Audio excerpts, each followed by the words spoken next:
He locked my mouth with money and smiled while doing it. That is how my marriage survived. That is how I almost disappeared. If you felt that line in your chest, then stay. This channel is called Stories Her Heart Holds. Subscribe now and sit with me. These stories are for women who lived quietly and loved deeply. I never planned to tell this. I was trained not to. My husband taught me that silence was elegant, that a woman with everything should say nothing. The morning I tried to speak, he took my voice, not with his hands, with his wealth. Let me take you back. When I met him, I was already a full-grown woman. I had laugh lines, I had stories, I had losses. I was not looking for rescue. He came into my life dressed like success, calm voice, perfect posture, money that made rooms change temperature. He noticed me in a way men had stopped doing. Not hungry, not loud, just focused. He asked about my day. He remembered small things. He said I made him feel normal. I believed that we married quietly. No big wedding, just promises whispered and rings that cost more than my childhood home. At first, life felt soft. I slept without fear. Bills were paid before I saw them. My hands relaxed. People treated me differently. They leaned in, they smiled wider, they listened when I spoke. I thought it was respect. I did not realize it was borrowed. The first time he corrected me was gentle. He said that is not how it happened. He smiled. Everyone nodded. I felt heat rise in my face, but I laughed because laughing keeps. Peace later, he said I embarrassed him. He said words matter. He said image matters more. I apologized. Without knowing what, for soon my opinions became inconvenient. My questions became heavy. My feelings became noise. When I cried, he offered trips. When I argued, he offered jewelry. When I stayed quiet, he called me mature. I started measuring my worth in silence. I stopped calling friends because he said they used me. I stopped visiting family because he said they judged him. I stopped working because he said my time was too valuable. Funny how valuable things are often locked away. One afternoon, I tried to buy groceries. My card declined. I laughed at the cashier. I said silly bank error at home. I checked my phone. No access, no warning. I asked him. Said, we need to talk. That talk lasted 3 hours. He spoke calmly. He explained how the world works. He said women like me do not survive alone. He said I should be grateful. He said I should trust him. That night, I realized money had replaced love. Control had replaced care. I tried to leave quietly. I packed slowly. I chose memories over clothes. Before I reached the door, my sister called. She asked why I was cutting everyone off. She said he told her I needed space. I felt cold. That was the moment I understood. He was not just rich, he was powerful. He did not hit, he did not shout, he erased. He erased my access, my connections, my version of events. When I spoke, he smiled. When I protested, he reminded me of everything he paid for. He said people would never believe me. He said, look at you, look at me. For a while, I believed him. Then one night I looked at myself in the mirror, really looked. And I saw a woman who survived worse than this. I stayed, but not to obey. I stayed to learn. I wrote things down, dates, words, moments. That felt wrong. I listened more than I spoke. I smiled with purpose. I waited, because silence can be a weapon, but it can also be a shield. And what he never understood was that a woman who has lived, who has raised children, who has buried dreams and planted new ones, does not break easily. If you are still here, if your heart is beating faster than you already know, this is not a sad story. This is a long one. I stayed longer than I should have, not because I was weak, because I was learning people. Think silence means surrender. Their wrong silence can be study. Silence can be preparation. I watched how he spoke to bankers, lawyers, staff. Everyone nodded, everyone agreed. I noticed how his voice softened when he wanted control, how calm replaced anger, how kindness replaced threat. That is how he won, not by force, by comfort. He liked telling people our life was perfect. He liked saying I was lucky. He liked finishing my sentences at dinners. I smiled and nodded inside. I memorized everything. Did not notice my quiet. He enjoyed I've thought money had solved me. Every morning he left early. Every evening he came home tired, satisfied, certain. That certainty was my opening eye. Started keeping my journal hidden inside an old cookbook, one he never touched. He did not cook. He did not imagine. I needed hiding places. I wrote in simple words what he said, what he promised, what he threatened, without sounding like a threat. If you leave, if you embarrass me, if you make noise, those were his favorite sentences. I also started saving small things, receipts, messages, voicemails, not because I knew what I would do, but because I knew I would need them. One afternoon, I asked him something harmless. I asked why my account was still locked. He looked surprised, then amused. He said, "Why do you need it? You have me." That sentence sat heavy in my chest. I realized then he did not see me as a partner. He saw me as property. That night, I dreamed of my younger self, laughing, walking alone, buying things without asking. I woke up crying quietly, so quietly he did not stir. The next day, I called an old friend from a number he did not know, a payphone near the pharmacy. My hands shook. My voice almost failed. She listened. She did not interrupt. She did not rush when I finished. She said, "You are not crazy." Those words felt like oxygen. I did not tell her everything. Not yet. He just needed one person, one witness. Slowly, I rebuilt threads, a call here, a message there. I never used my name. I learned caution fast. Meanwhile, he grew comfortable. He thought the storm had passed. He bought me a new car. He planned a vacation. He smiled more. We took pictures. Perfect pictures. He posted them. Happy wife, perfect life. I smiled for the camera, but my eyes were already leaving. One evening, he said something careless. He said, "Even if you tried, no lawyer would touch your case." He said, "I make calls." That was the moment fear turned into focus. I realized he was not untouchable. He was just loud. I started reading law stories, other women who survived quietly, women who waited, women who walked out stronger. I was not alone. I was just isolated. One night, I asked him if he loved me, really loved me. He paused too long. Then he said, "Of course. Look at everything I give you." That was his truth, and that was enough for May. Knew then this story would not end with tears. It would end with balance. I did not want revenge. I wanted my name back. If you are listening and your life feels shiny but heavy, if love feels like debt, if silence feels expensive, the hardest part was pretending everything was normal. Not smiling. Smiling was easy. Pretending I was still asleep was harder, because once you wake up, you see everything. I noticed how often he reminded people of his generosity, how he paid for dinners loudly, how he told stories where he was always the hero. I noticed how often people thanked him and how rarely they looked at me. That was when I understood something important. His power only worked when people were watching. Behind closed doors, he needed control. In public, he needed applause, so I gave him applause. I praised him in front of others. I agreed. I laughed at the right moments. He glowed. He relaxed and relaxed. Men make mistakes.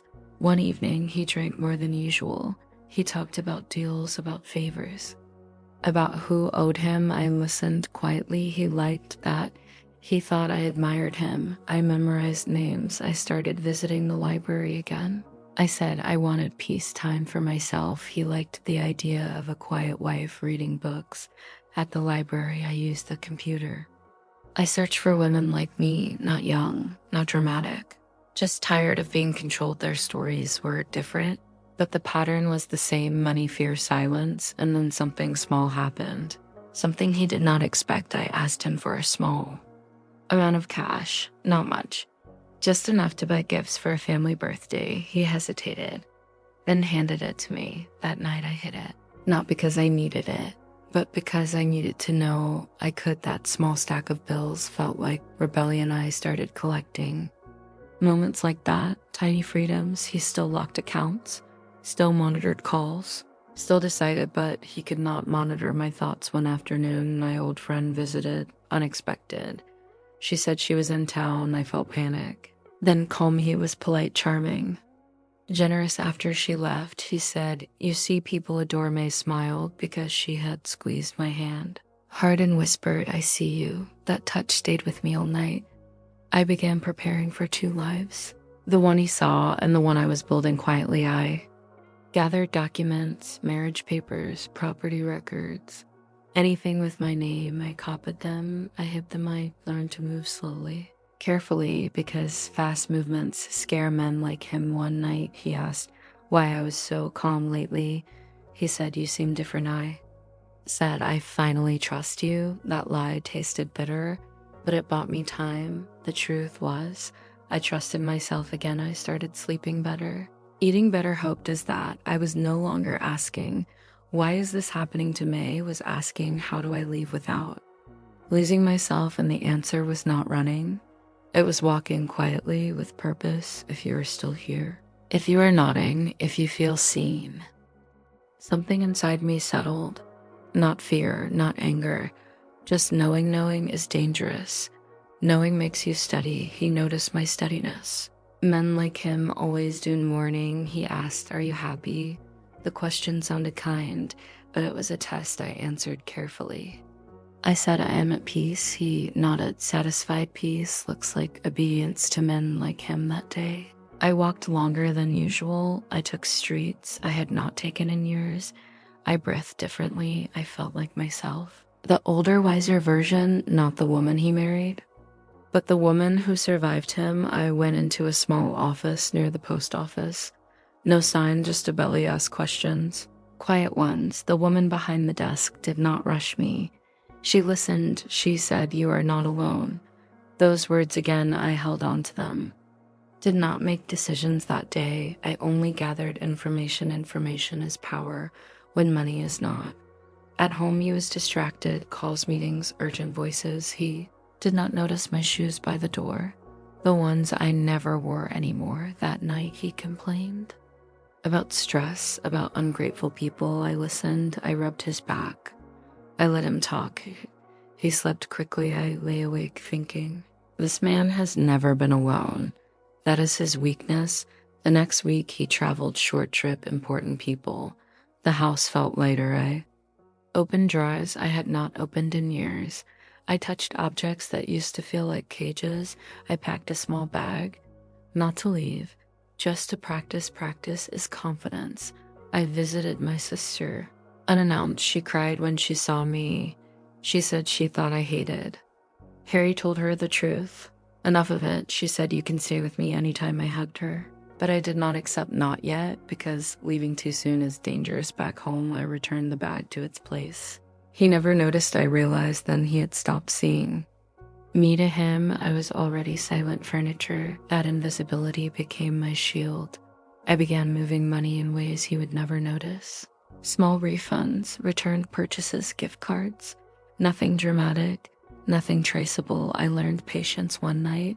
He said, "You are different," but I like it. He smiled because different was freedom. I stopped fearing his moods. I stopped bracing myself. I had a direction now. If you're listening and wondering when change begins, it begins here, in the quiet confidence no one else can. See, he became careless because he thought he had won. That is what comfort does. It dulls the senses when a man believes he owns the ending. He stops guarding the middle. He started leaving his phone face up. He stopped deleting messages. He spoke more freely. He liked that I did not ask questions anymore. One evening, he took a call in front of me. He did not lower his voice. He said, "Handle it the way we always do." She cannot afford a fight. The word afford hung in the air. I felt my heart slow, not race. Slow, I realized then. He had done this before I went to bed early, or pretended to. From the hallway, I listened. His footsteps, his pacing. He was nervous the next morning. I asked him something gentle. I asked if he ever worried about consequences. He laughed. A real laugh. He said, "Consequences are for people without resources." That sentence sealed something in me. Visited the library again, not to read, to copy public records, old cases. Patterns I saw his name, not loudly, but their settled matters, quiet closures. Women who moved away, I was not the first, I just lasted longer. That knowledge hurt, but it also freed me. Stopped personalizing his cruelty. This was not love gone wrong. This was a system.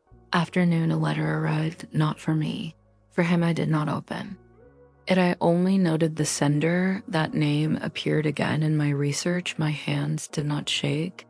I was calm. I waited days later. He was angry. Short-tempered, restless. Money was moving. Calls were longer. I asked if everything was okay.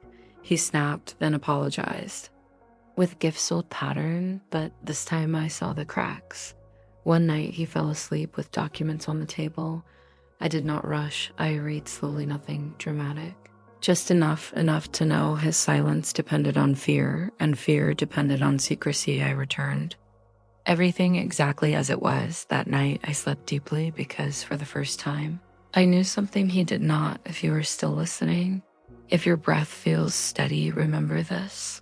Power that relies on silence is fragile. Truth does not arrive loudly. It arrives like a feeling, a weight lifting, a window opening once you sense it. You cannot unsense. ID moved differently after that night. Slower, calmer, certain, he noticed. But certainty confuses men like him. They expect fear. They expect pleading when it does not come. They grow uneasy. He asked me where I was going more often, not sharply. Just enough, I answered honestly. I said walking, thinking. He smiled, but his eyes watched. I learned something important then. When a man starts watching, it means he feels something slipping. I kept my routine.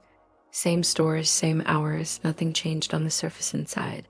Everything how he started speaking less. But when I spoke, I chose my words carefully. He began repeating them later, as if they were his ideas. That is how I knew he still needed me. Not as a wife, but as a mirror. One afternoon, I received a call, a wrong number.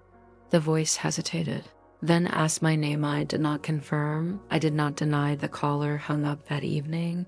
He was unusually quiet, too quiet. He asked if anyone had contacted me, anyone strange. I looked at him. Softly I said no. That was the first lie that did not hurt, because it protected May. Realized then he was afraid, not of me. Of exposure. Fear makes people rush, and rushing makes mistakes. I returned to the small office near the post office. The woman remembered Mesh, did not smile. She took notes. She said nothing is fast, nothing is loud, but nothing disappears either.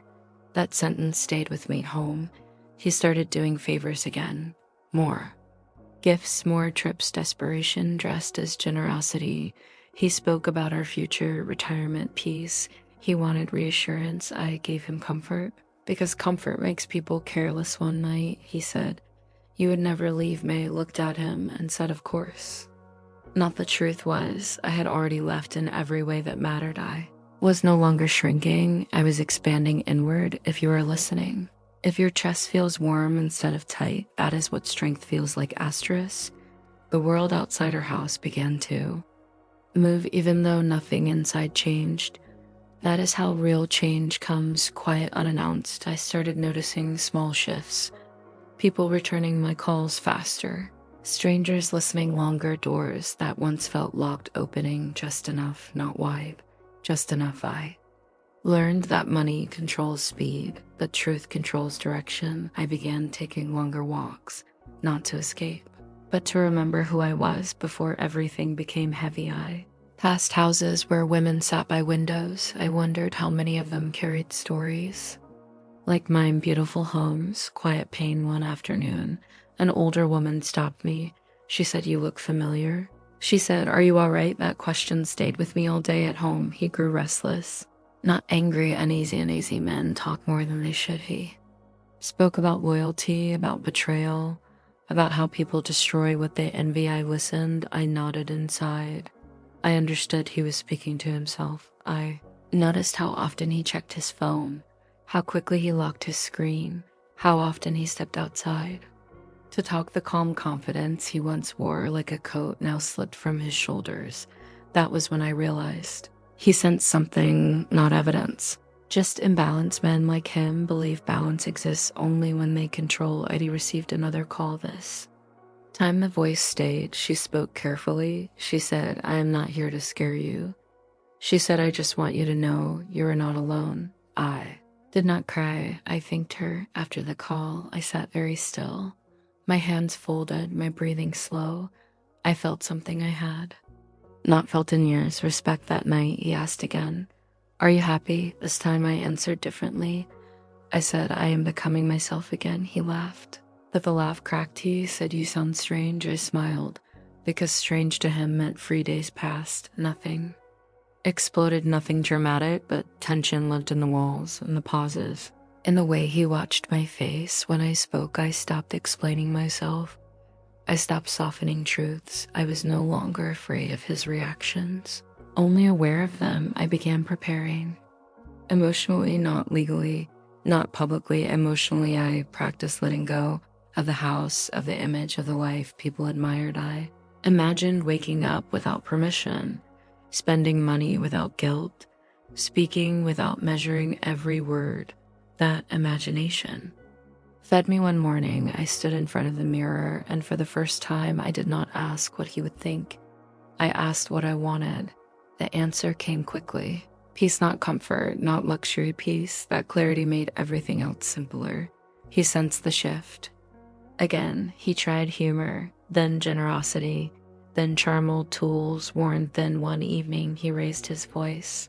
Just slightly. The old me would have shrunk. I didn't know. He looked at him, calm still. He stopped mid-sentence. That moment changed everything, because power only exists when someone bends. I went to bed that night smiling softly, not because I had won, but because I no longer needed to. If you were listening and your shoulders just dropped, that is recognition. That is the moment a woman stops surviving and starts choosing. The past does not always come back to hurt you. Sometimes it comes back to stand beside you. I received a letter, handwritten, careful, no return address. Just my name. Inside were words I had never expected to read. I believe you. I am ready to speak. I sat at the kitchen table for a long time. The house was quiet, too quiet. I felt years of loneliness loosen their grip. Someone else had survived him. Someone else had waited. I folded the letter and placed it in my bag. Not hidden, not afraid. That day I moved through the world differently, lighter, straighter. At home, he sensed it immediately. He asked what happened. Who I spoke to. I said nothing. Silence can be honesty when it protects truth. He grew irritated, not loud, sharp. He said, I do not like secrets. I met his eyes. I said, neither do. I looked away first. That was new. Days later, another message arrived. Then another. Different women, same patterns, the same self-control, the same financial fear, the same quiet threats. I was no longer a single voice. I was a chorus, and that frightened him. He began changing plans, canceling events, limiting guests. He wanted to shrink the world again, but once the world expands, it does not shrink easily. I went to lunch with a woman I had not seen in years. She hugged me tightly. She said, you look stronger. I said, I feel honest. That honesty felt dangerous and delicious. He tried to remind me of what I would lose. The house, the lifestyle, the security. I listened and realized he was listing things that no longer owned me. Security without dignity is a cage. One evening, he said, you may asked for what. He stared, as if the question offended him. That stare told me everything. I stopped sleeping beside him soon after. Not dramatically, just distance. The bed felt wider, the air felt cleaner. I slept deeply. I was no longer afraid of the morning. If you're still here, if your heart feels steady and warm, then you know this story is not about destruction. It is about return. When truth starts walking toward daylight, it does not run. It walks with the patience of a woman who has already waited long enough. I woke up one morning with a strange calm, not relief, not excitement, just readiness. The house felt different, not smaller, not larger, just temporary. For years, I believed this place defined me. The walls, the furniture, the quiet luxury. That morning, I understood I had only been passing through. He was already awake, dressed early. Too early. He watched me over his coffee. Not lovingly, not warmly. He was measuring men like him do not fear. Tears, they fear certainty. I moved through my routine without asking permission. I made my own breakfast. I chose my clothes without considering his taste. These were small rebellions, but small rebellions change posture. They straightened spines, he commented. On my shoes, said they were not appropriate. I said I liked them. That was all. The silence that followed was thick. He filled it with a sigh. I let it stay. Later that day, I met one of the women who had written to me. We sat across from each other like mirrors, different lives, same scars. She spoke first. Her voice shook, then steadied as she spoke. I felt my own past rearranging itself, not as pain, but as proof we were not foolish. We were not weak. We were chosen because we were strong, and strength threatened. Him, she told me how he had promised safety, how he had offered comfort in exchange for quiet, how he had made leaving feel impossible. I nodded, because I knew every sentence before she finished it. When we parted, she hugged me tightly. She said, "Whatever happens, I am ready." That word followed me home at dinner. He talked about money, about influence, about how people misunderstand powerful men. He watched my face carefully. I said nothing. Silence is terrifying when it no longer means surrender, he asked. If I had met anyone that day, I said yes. He asked who. I said an old friend. The truth does not need decoration. That night, he did not sleep well. He shifted side, checked his phone. I slept deeply because once you decide, sleep returns over the next days. More messages came, more women, more details. I organized nothing. I rushed nothing. Rushing makes mistakes. Waiting creates gravity. I began to understand something important. He had built his power on isolation, one woman at a time, one silence at a time together. That power thinned. He began trying different tactics: nostalgia, kindness, fear. He reminded me of our early days, our trips, our laughter. I listened, not because I believed him, but because I had loved once, and honoring that love mattered to me. But love does not require disappearance. One evening, he asked me directly, "Are you planning something?" I looked at him, not sharply, not coldly. I said, "I am planning peace." He laughed too loudly. That laugh confirmed everything. He started calling lawyers again. I recognized the tone, urgent, controlled. He was building walls. I was opening doors. I visited my sister more often. I sat in her kitchen.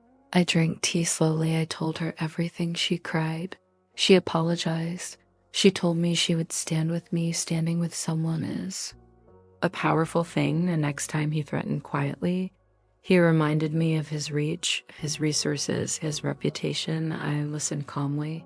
Then I said, "I am not alone anymore." That sentence frightened him more than anger ever could. He realized then the silence had ended, not publicly, not dramatically, but permanently. If you are still listening, if your breath feels steady, remember this: truth does not need shouting. It only needs witnesses. The first real crack appeared quietly, not in shouting, not in fights, not in some dramatic confrontation. It came in a way only careful observation can notice. A slip of a word, a glance that lingered too long, a hesitation where certainty should have lived. It happened on a Tuesday. The day started. Normal sunlight slanted through the blinds, coffee on the counter, the quiet hum of the dishwasher. He came in dressed in his usual crisp shirt, not a wrinkle in sight, not a hesitation in his step. Yet something felt off. He kept checking his phone, then looking at me, then at the documents on the table, the ones I had left there for him to review. I watched him, not because I was afraid, not because I was plotting, because I wanted to see the man he was now. The one who believed control could last forever. I smiled softly, made my tea, sipped slowly, let the silence settle like a cloak around you. Asked a question harmless on the surface about a meeting, a business deal. His voice calm, his eyes sharp. I answered, honest, simple, without hesitation. He blinked just once, but it was enough. He did not interrupt me. He did not correct. He did not nod. He paused, as if listening to someone else. That Pause lasted longer than anything I had ever endured in his presence, and it scared him.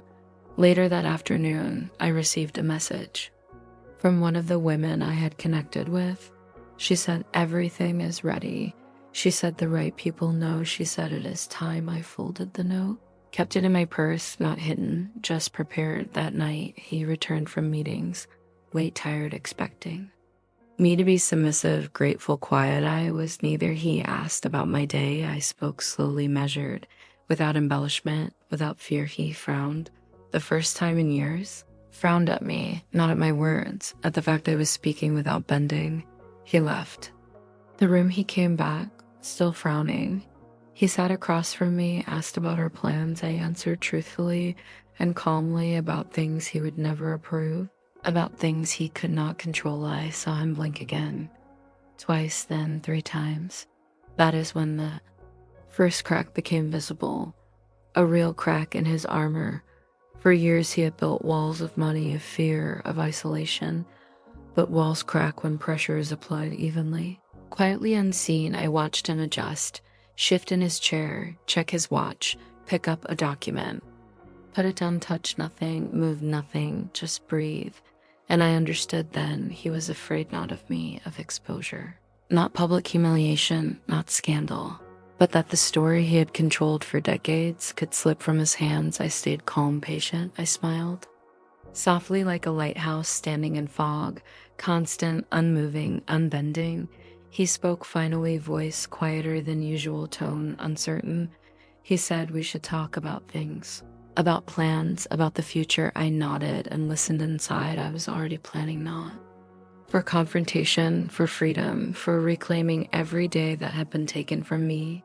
Next morning, I left early, walked quietly, made calls, visited friends, gathered documents, met allies, prepared quietly for what would happen when he realized he could not stop me. By midweek. The tension was visible. Even his assistants noticed. He barked orders, but not with confidence. With suspicion, and that suspicion revealed the first public crack in an email sent mistakenly to a client who knew parts of the story, parts that had never been seen before. I saw it immediately, knew the implications, did not panic, prepared when he realized the mistake. He did not shout, he did not rage, he froze, checked phones, checked accounts, checked May, smiled. Quietly, because I knew the story would now move faster than he could stop. That night he asked again, "Are you happy? Are you content? Are you planning something?" I answered softly, "Yes, I am happy. I am free in my mind. I am finally myself." He looked at me, really looked for the first time in years, and he did not like what he saw. The next week, more cracks appeared, small slips, documents misfiled, messages seen. Allegiances quietly shifting. People who had been silent before began speaking one by one. The walls he had built began bending under pressure. The life he thought he controlled was not controlled. At Allie moved through this carefully. No aggression, no public accusations, just quiet preparation, patience, observation. The fear he could not name grew every day. I saw it in his eyes, in his posture, in the soft tremor of his hands when he thought no one was looking, and I understood something very clear. Control only works when the other person fears it, and I no longer feared him. I was patient.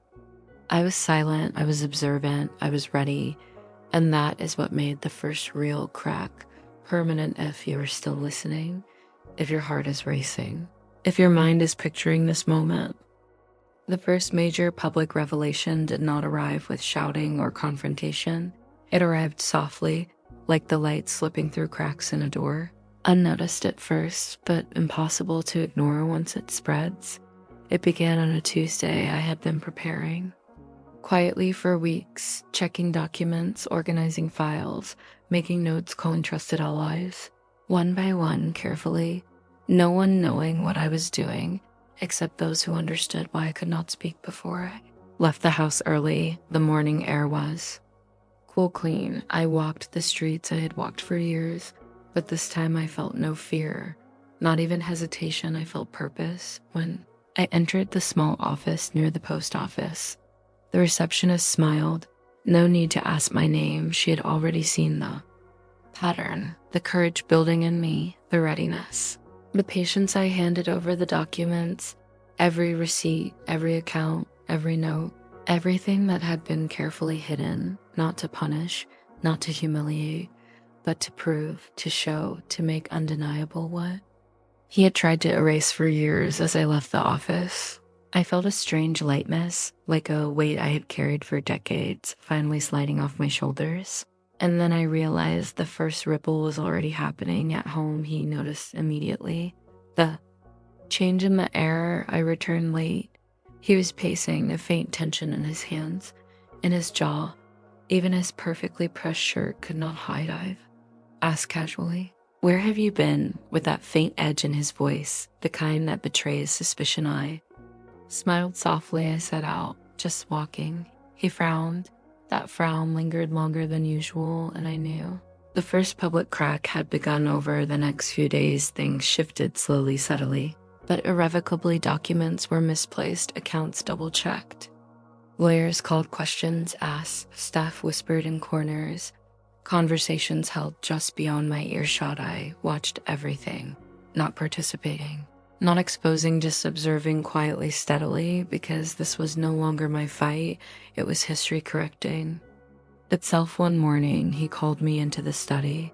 The room felt smaller than usual, not because it was small, but because power that thinks it is absolute begins to shrink when someone else refuses to bow. He said, "We need to talk." I sat down, calm, patient, the way a woman who knows the truth sits. He began slowly, careful words, soft threats, questions wrapped in concern, statements designed to make me doubt. I listened, all the while letting the silence between words grow. It was uncomfortable for him. Was used to filling the gaps. He could not leave them empty. I let them stay empty. Finally, he leaned back, exhausted, frustrated, and said, "You're different." "I do not know you anymore." I smiled softly because that was the truth. I was different, and he would never recognize me until it was too late. Then it happened. A misfiled email, a mistaken message, an account flagged for review. Small enough that he could have corrected it, but public enough that those who mattered noticed. People outside our circle began asking questions, curious, suspicious, careful, but curious. The first ripple turned into a wave. He called me. Late voice, tight, not angry, just tense and unfamiliar tension. He asked, "Did you do this?" I said nothing, because the answer was not mine to give. It belonged to truth, and truth does not need permission. He hung up. I did not chase. By evening, the first public acknowledgement arrived. A client, a colleague, someone who had never spoken before, someone who could not be silenced by wealth, spoke. Quietly, carefully, but with certainty. They asked questions, simple questions, but impossible to ignore, and then the ripple became undeniable.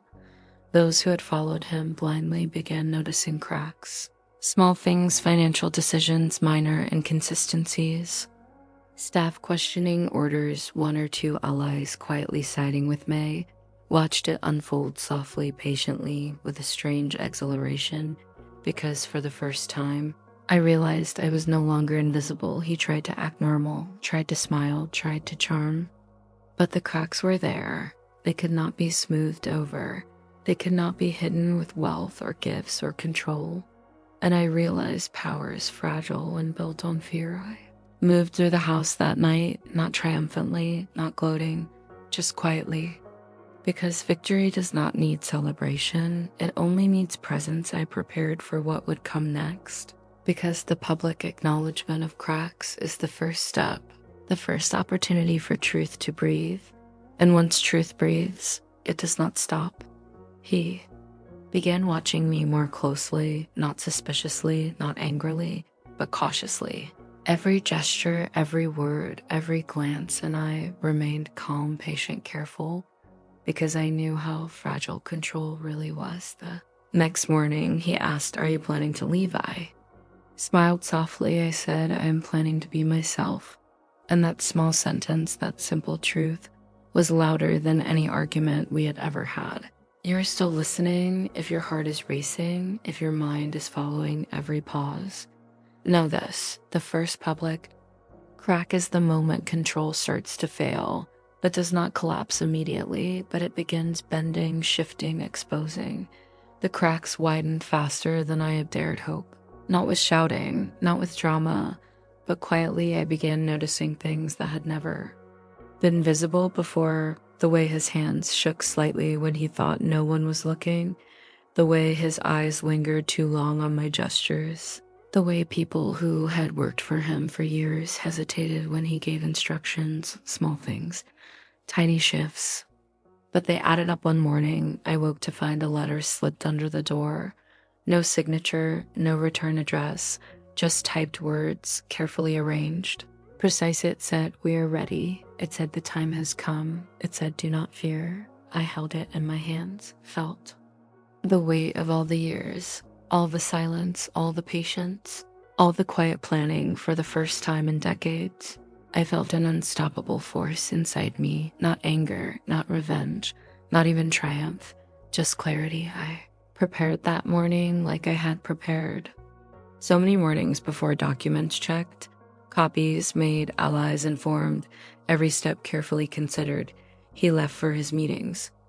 Early as usual, I watched him go. Not with hope, not with fear, but with certainty. I moved through the house slowly, every action measured, every gesture deliberate, because the day was already changing and I would not let it slip through my fingers. The first ripple began with one phone call. A client, someone he had never feared, someone outside his circle of control.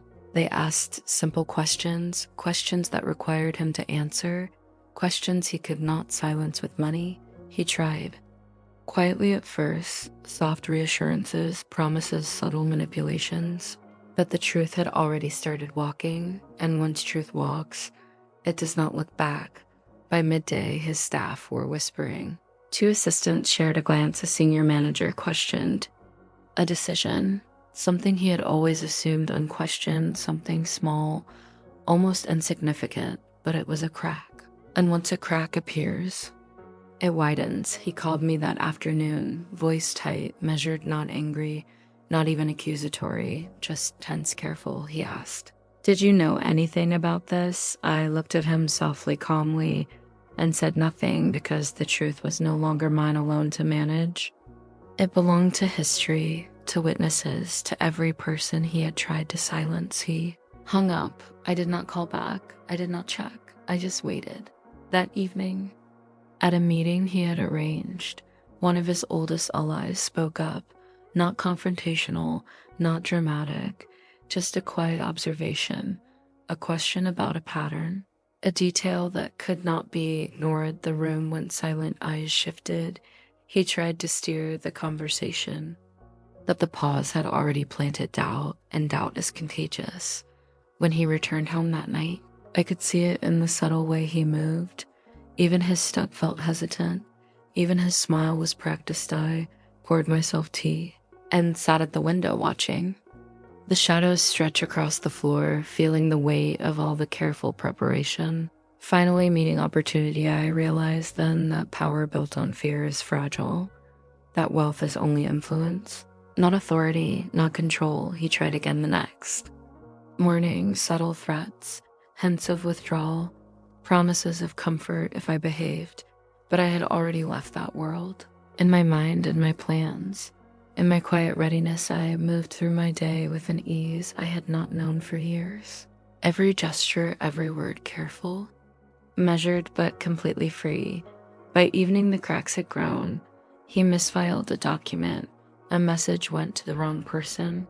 A subtle error in scheduling, nothing major, nothing scandalous, but enough to show everyone that the man who thought he was untouchable had limits. I felt no glee, no triumph, just clarity, because I had waited, I had observed, I had prepared, and now the moment was here. That night, he asked me directly, "Are you planning something?" I looked at him calmly, softly, and said, "I am planning to live." The words were simple, but they carried the weight of every year, every silence, every careful step, every hidden Note, every patient morning spent preparing.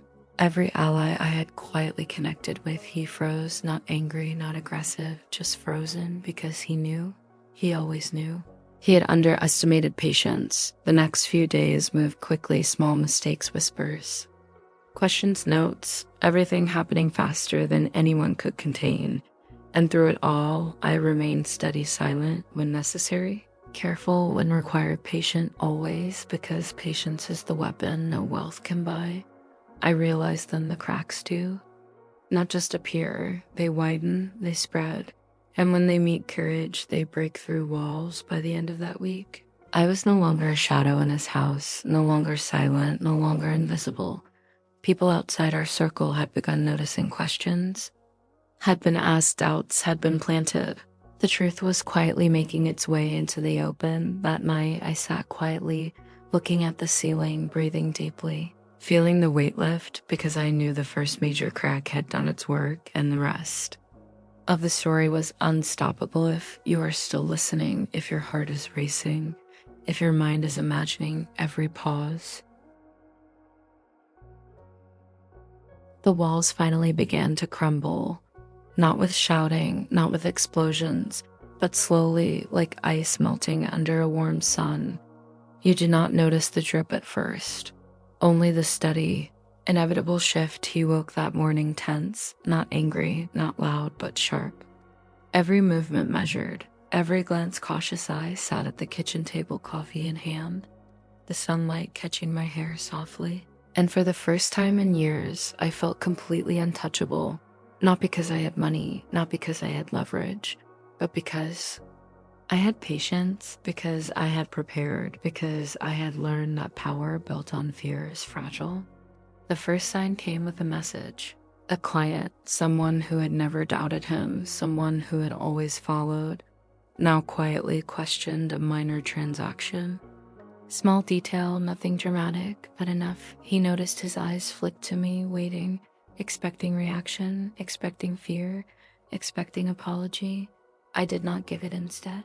I smiled softly, quietly, confidently, because the first step toward freedom is calm by. Mid-morning, the cracks grew wider. An assistant questioned an instruction. A colleague hesitated before signing a document. A minor error became visible to those who mattered. People outside the house began noticing, not loud, not scandalous, but persistent. I could feel it, like vibrations under the floor. He tried to regain control, subtle words, gentle reminders, promises, threats disguised as care, but they no longer worked. The walls had shifted. The cracks were wide enough to see through, and he could not fill them with wealth or charm. I began speaking, not loudly, not harshly, but confidently, calm sentences, measured words, carefully chosen. Because each word built on months of preparation, each word was a witness, each phrase was a step toward reclaiming my life. He stopped mid-sentence, paused, realized I was no longer the woman who had bent to every glance, every suggestion, every unspoken expectation. I was steady, I was patient, I was deliberate, and I was unstoppable. By evening, the first allies began to move quietly, carefully, no one announcing change, just subtle shifts in loyalty, shifts that no wealth could contain. People began watching, listening, noticing. He called me later, voice tight, measured, careful, not angered, just concerned. You feel different? You are planning, you are plotting. I smiled softly because the truth is I had only been preparing, not plotting, not scheming, just reclaiming what had been taken. What had been silenced. Over the next days, the cracks widened. One small misfiled document, one forgotten signature, one misdirected email. Nothing major, nothing dramatic, but everything undeniable. He grew anxious, not angry, not furious, just tense, shifting, adjusting, watching me carefully, testing boundaries, trying to predict moves, and I moved. Two, not hastily, not aggressively, but deliberately, patiently, because I have learned that quiet steps are stronger than hasty leaps, and preparation is louder than anger. The first moment of real triumph came quietly, a message sent to the wrong client, A detail exposed that he had thought secure, nothing scandalous, nothing catastrophic, but enough to make him realize control had limits. He tried to reassure himself, promised loyalty, reinforced alliances, attempted charm, but the cracks were visible. He could not hide them, and everyone could see. I began speaking more, not to accuse, not to shame, just to assert presence, every word deliberate, every pause meaningful, every sentence a reclaiming of voice. He stopped interrupting, stopped finishing my sentences, stopped guiding my words, because he realized I no longer belonged to him in the way he believed. I was steady, I was prepared, I was patient, I was unstoppable. One afternoon he asked, "Are you happy?" I looked at him softly, confidently, and said, "I am becoming myself again." The words hit him, not because of content, but because they carried all the months of preparation, all the patience, all the careful steps, all the small, quiet victories that no one had seen. He froze, not angry, not defensive, just frozen. Because control depends on obedience, and I no longer obeyed. By the end of that week, everything had shifted. Small cracks in loyalty became visible, minor missteps became undeniable. The walls of control were bending, and he could not stop. He walked through the house, confidently, calmly, every step deliberate, every gesture deliberate, because the truth now had momentum, and momentum cannot be contained. He tried to remind me of gifts, of trips, of luxury, of status, but I had already left that world in my mind. I had already walked beyond fear, beyond control, beyond silence. The house felt lighter, not empty, but freer, not mine alone, but shared with courage, preparation, patience. I sat by the window, watching shadows move, feeling the power shift, feeling the weight lift, and I realized the walls had begun to crumble, not dramatically, not violently, just inevitably, because patience and preparation always win against fear. The final steps unfolded quietly, not with shouting, not with confrontation, but with certainty and patience and the careful, deliberate movement of a woman who had waited long enough. I woke that morning with a strange sense of anticipation, not fear, not excitement, just clarity. The house was quiet, sunlight filtered through the blinds. The furniture looked the same, but the air felt different. He was tense, not loud, not furious, just aware. And awareness is a dangerous thing for a man who built his life on control. I moved through my morning as always. Coffee, sunlight, checking small details, preparing quietly, because preparation is the first step toward freedom. The first sign appeared with an email, a small error, nothing major, nothing scandalous, but enough to remind him that the world was not under his control. People outside our circle began noticing subtle questions, curious glances, quiet murmurs, and each ripple grew. I watched him, not silently, but with careful observation, every gesture, every hesitation, every flicker of doubt, because control is fragile, and love cannot fix fear. By midday, the cracks widened, small mistakes, misfiled documents, unnoticed errors that became visible, questions asked, people speaking quietly, and he could not stop. I tried to regain control, soft words, subtle threats, promises of comfort, hints of consequence, but nothing worked, because patience and preparation cannot be undone by charm or wealth. I spoke more, not aggressively, not loudly, but confidently, every word deliberate, every pause meaningful, every sentence reclaiming my voice, because I had been silenced for too long. And now I was speaking, and the world was listening.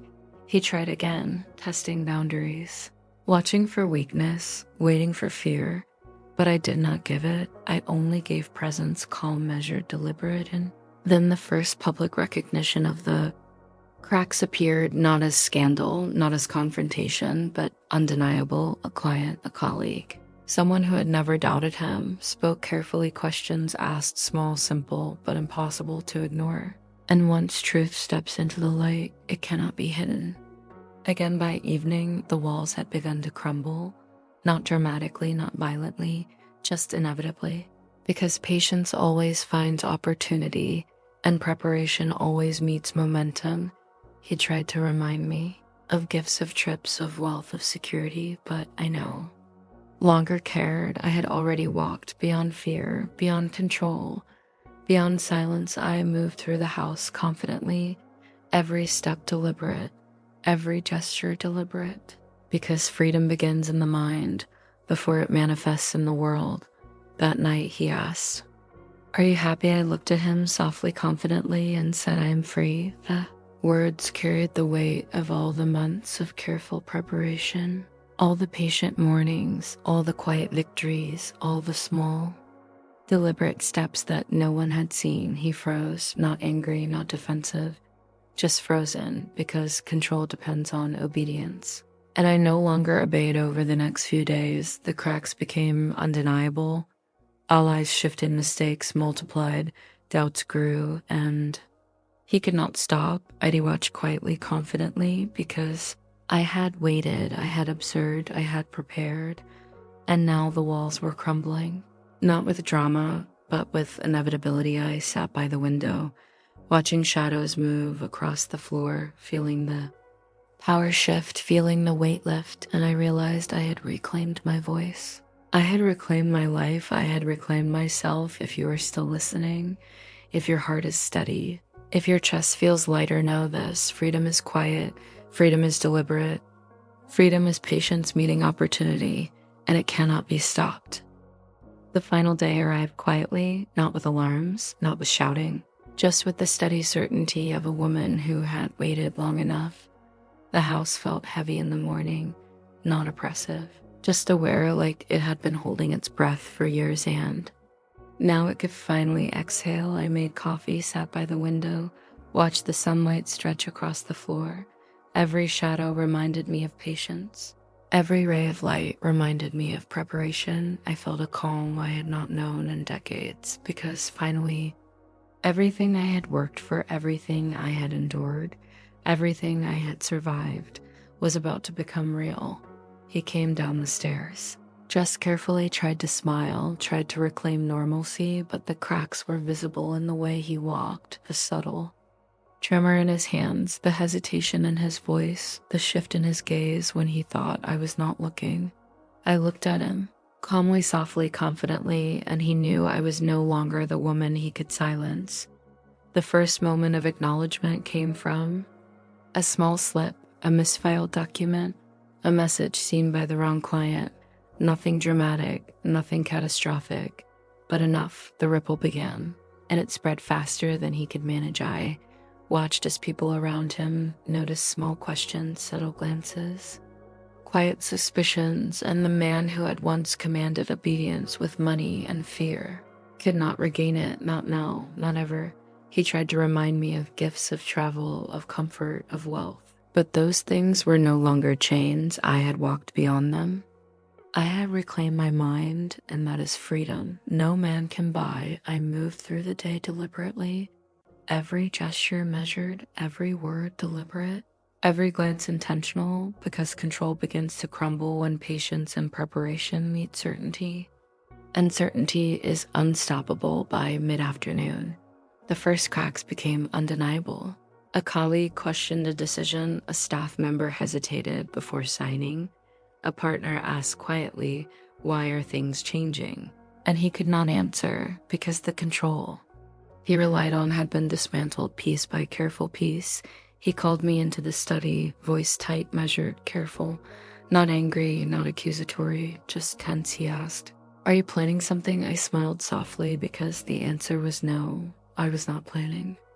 I was living, and that realization hit him harder than any argument, harder than any confrontation, because the silence he had relied on for years was gone, and once silence ends, control cannot return. The day stretched on, and I felt the first real lightness, not relief, not triumph, not even victory, just clarity, just freedom, just the knowledge that every careful step, every quiet moment of patience, every deliberate preparation had led to this be evening. The world outside had begun noticing. Small ripples had become waves, questions asked, observations made, allies shifting. The man who had believed in control found himself on uncertain ground. I walked through the house calmly, deliberately, softly, and he noticed every step I took carried confidence, every glance, certainty, every gesture. Freedom. That night, he asked one final question. Are you happy? I looked at him, not defiantly, not angrily, but with soft, uncheckable certainty. I said, I am free. And in that moment, everything changed. The walls of control that had held for decades shattered silently. I did not need to yell. I did not need to confront, because preparation and patience are stronger than fear. And freedom does not need drama. He realized then the truth cannot be silenced. It cannot be bought. It cannot be contained. And the woman he thought he could control was gone, not angrily, not vengefully, but simply absolutely free. I moved to the house that night, not triumphantly, not gloating, but quietly, because victory is calm, victory is deliberate, victory is certainty. By the next morning, people around him began speaking, not scandalously, not cruelly, just truthfully, quietly. Because once control begins to crumble, even the silent witnesses begin to speak. I sat at the window, watching the sunlight stretch across the floor, feeling the weight lift, feeling the cracks widen, feeling the freedom settle into my chest. I had waited, I had observed, I had prepared, and finally everything aligned. I poured tea, sipped slowly, felt the soft warmth, and smiled. Because at last I was myself again. If you are listening now, if your heart is steady, if your chest feels lighter, know this freedom is deliberate. Patience is powerful.